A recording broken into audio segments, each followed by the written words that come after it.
নবীর কথার উপরে যদি আমল করেন, হুব্বে নবীকুম, নবীর ভালোবাসা, নবীর নায়েবে নবীদের ভালোবাসা, কোরআনের শিক্ষা দিয়ে সন্তানকে যদি গড়ে তোলেন, এই সন্তান হবে নেক সন্তান। একটা ছোট্ট ঘটনা বলি। হযরত ওমর রাদিয়াল্লাহু আনহুর কাছে একবার একজন পিতা তার সন্তান সম্পর্কে অভিযোগ নিয়ে আসলেন। আমার সময় শেষ দিকে ছোট্ট একটা ঘটনা বলে শেষ করব। ওমর রাদিয়াল্লাহু আনহুর কাছে একজন পিতা তার সন্তান সম্পর্কে অভিযোগ নিয়ে আসলেন।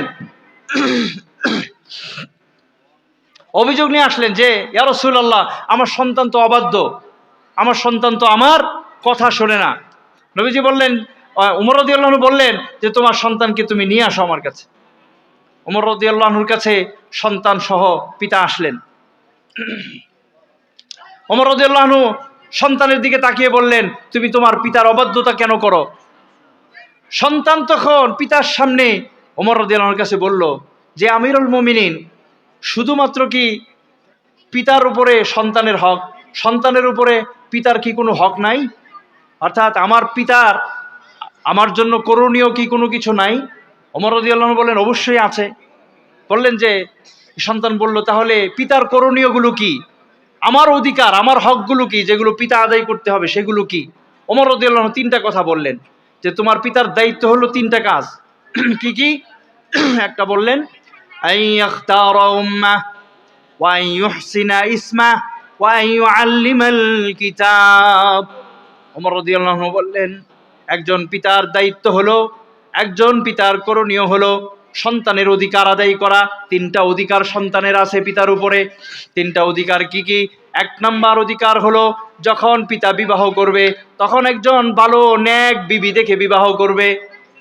নেক বিবি যদি না হয় তাহলে সন্তান কি হবে না? নেক হবে না। একজন নেক বিবি দেখে বিবাহ করবে। দ্বিতীয় কাজ হইল আইয়ুহসিনা ইসমা, সন্তান যখন জন্মগ্রহণ করবে তখন সন্তানের একটা সুন্দর দেখে নাম রাখবে। বলে তিন নাম্বার কাজ কি? তিন নাম্বার কাজ হলো আইয়ুআল্লিমাল কিতাবা, সন্তান যখন বড় হবে তখন তাকে আল্লাহর কোরআন কিতাব শিক্ষা দেবে। এই তিনটা হলো সন্তানের অধিকার, পিতার করণীয়। এবার সন্তান তার মুখ খুলল পিতার সামনে, বলল, ইয়া আমিরাল মুমিনিন, ইন্না আবি লাম ইয়াফআল মিন হাযিহিস সালাস, আমার পিতা তিনটার কোনোটাই করে নাই। ইন্না আবি তাযাওয়াজা ইমরাতান জানজিয়া, বলে আমার পিতা তো একজন রাস্তা থেকে ধরে এনে একটা মেয়েকে বিবাহ করেছে, নেককার দেখে বিবাহ করে নাই।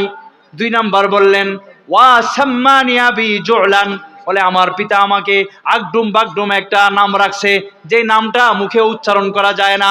কোরআন হাদিস দেখে নাম রাখে নাই, আলেমের কাছে গিয়ে নাম রাখে নাই, নবীদের নামের সাথে মিলিয়ে নাম রাখে নাই, ইসলামের নামের সাথে মিলিয়ে নাম রাখে নাই। ইউটিউব দেখে, বলে গুগল শিক্ষকের কাছে জিজ্ঞাসা করে সুন্দর আনকমন খুঁজতে খুঁজতে গিয়ে একটা হিন্দু নামের সাথে মিল রেখে একটা নাম রেখে ফেললো। নাম রেখে ফেলছে, হ্যাঁ, নার্গিস, নার্গিস নাম রেখে ফেলছে। নার্গিস অর্থ কি জানেন? নার্গিস, নার্গিস নাম রেখে ফেলছে। নাম রেখে ফেলছে, সুন্দর দেখে একটা নাম রেখে ফেলছে।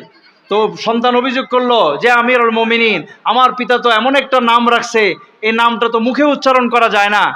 এরপরে তিন নাম্বার, ওয়ালাম ইউআল্লিমনি হারফাম মিনাল কিতাব, আর আমার পিতা আমাকে আল্লাহর কোরআনের একটা অক্ষরও শিক্ষা দেয়নি। তিনটার কোনোটাই করেনি। ওমর রাদিয়াল্লাহু আনহু এবার তার পিতাকে বললেন, জিতা তাশকু ইলাইয়া, জিতা তাশকু ইলাইয়া ওয়াকাদ আক্কাকতাহু ক্বাবলা আন ইয়াউক্কাক, তুমি তোমার সন্তানের অবাধ্যতার অভিযোগ আমার কাছে নিয়ে এসেছো, অথচ তুমি শুনে রাখো, তোমার সন্তান তোমার অবাধ্য হওয়ার আগেই তুমি নিজেই তাকে জন্মের আগে তাকে অবাধ্য বানিয়ে ফেলেছো। সুতরাং প্রিয় ভাইরা আমার, আল্লাহর কোরআন শিক্ষা দেওয়া ছাড়া, আল্লাহর কালাম শিক্ষা দেওয়া ছাড়া, আল্লাহর নবীর মহাব্বত ভালোবাসা শিক্ষা দেওয়া ছাড়া সন্তান নেক হবে না। আজকে আমরা সন্তানকে কত কিছু শিখাই, আল্লাহর কোরআন শিখাই না। আল্লাহকে নারাজ করে সন্তানকে খুশি করি, এই সন্তানই এক সময় আমার মাথার উপরে চেপে বসে। আল্লাহ তাআলার একটা সিস্টেম আছে, যদি কোনো বান্দা কাউকে খুশি করার জন্য আল্লাহকে নারাজ করে, আল্লাহ তাআলা তাকে বদলা হিসাবে ওই ব্যক্তিকে দিয়ে আল্লাহ পাক তাকে অসন্তুষ্ট করান, ওই ব্যক্তিকে দিয়ে আল্লাহ তাআলা প্রতিশোধ নেন। যেই সন্তানকে খুশি করার জন্য আল্লাহকে আমরা নারাজ করি, ওই সন্তানই একদিন আমাদের মাথার উপরে চেপে বসে, তখন আমরা চোখ দিয়ে পানি ফেলি। সন্তান অবাধ্য হয়ে গেছে, কথা শুনে না, সন্তান রাগ করে, কিছু বলা যায় না। আপনি যে বাল্যকালে সন্তানকে আল্লাহর কোরআন তার হাতে তুলে দেননি, হাত ধরে তাকে মসজিদের আঙ্গিনায় নিয়ে যাননি, আপনি যে তাকে হাত ধরে আলেমের সোহবতে নিয়ে যাননি, সেই কথা কি আপনার মনে আছে? এজন্য প্রিয় ভাইয়েরা আমার, যদি আমরা চাই কিয়ামতের ময়দানে আমার মাথার উপরে মর্যাদার মুকুট পরিয়ে দেওয়া হোক, যদি আমরা চাই দুনিয়াতে চলে যাওয়ার পরেও সন্তানের ন্যাক আমল কবরে বসে বসে ভোগ করব, যদি আমরা চাই কিয়ামতের ময়দানে আল্লাহ তাআলা পাহাড় পরিমাণ মর্যাদা আমাকে দেবেন সন্তানের আমলের কারণে, তাহলে সন্তানকে ন্যাক সন্তান বানাইতে হবে। রাজি আছি তো ইনশাআল্লাহ? এই ন্যাক সন্তান বানানোর জায়গা কোথায় বলেন তো? মসজিদ এবং মাদ্রাসা, যেখানে কোরআন এবং হাদিসের শিক্ষা দেওয়া হয়। সন্তানকে মাদ্রাসায় দেন 1 ঘন্টার জন্য, এখানে নবীজের হাদিস মুখস্থ করা হবে, কালেমা পড়ানো হবে, এখানে কোরআন শেখানো হবে, আপনার সন্তানের ভবিষ্যতের ন্যাক হওয়ার ইমারতের ভিত তৈরি হবে। এই জন্য মাদ্রাসাগুলোকে কদর করতে হবে।